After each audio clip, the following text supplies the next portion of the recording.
યથાર્થ જ્યેષ્ઠ વાણી પરિવારમાં આપનું સ્વાગત છે। આજે આપણે સાંભળીશું 16મા અધ્યાયનું મહાત્મય ફળ। ભગવાન શંકરે પાર્વતીજીને અને ભગવાન વિષ્ણુએ લક્ષ્મીજીને કહ્યું, હવે તમે ગીતાના 16મા અધ્યાયનું મહાત્મય સાંભળો। સૌરાષ્ટ્ર નામે એક સુંદર નગરમાં ખડંગબાહુ નામે રાજા રાજ્ય કરતો હતો। તેનો એક હાથી ગાંડો થઈ સાંકળ તોડી નાસભાગ કરવા લાગ્યો।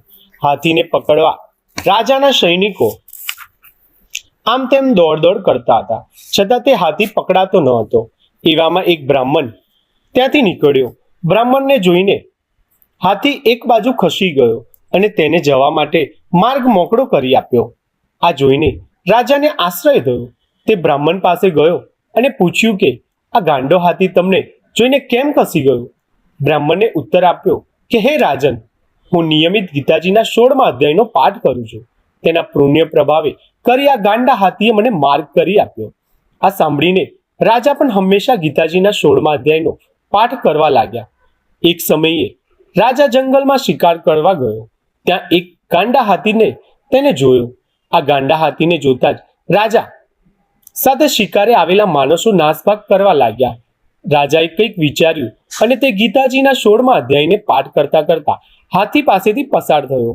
હાથીએ કશું પણ કર્યું નહીં। આ કારણથી રાજાની શ્રદ્ધા અનેક ગણી વધી ગઈ। તે પછી રાજાએ ગીતાજીના 16મા અધ્યાયનો પાઠ નિયમિત કરવાનું ચાલુ રાખ્યું। તે ઘણી સમૃદ્ધિ પામ્યો।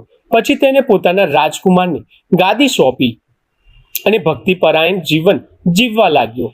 વૃદ્ધ ઉંમરે તેને દેહ ત્યાગ કર્યો અને વૈકુંઠ લોકને પામ્યો। શ્રીમદ ભગવદ્ ગીતાના 16મા અધ્યાયનું મહાત્મય ફળ અહીંયા સંપૂર્ણ થાય છે। જો આજની કથાએ તમને પ્રેરણા આપી હોય તો વિડીયોને લાઈક કરો અને યથાર્થ જ્યેષ્ઠ વાણી પરિવારનો ભાગ બનવા માટે હમણાં જ સબસ્ક્રાઇબ કરો। તમારું એક સબસ્ક્રાઇબ અમને વધુ પ્રેરણાદાયક કથાઓ લાવવા માટે શક્તિ આપે છે। મળીએ ફરી એક નવી પ્રેરણા કથા સાથે। જય શ્રી કૃષ્ણ।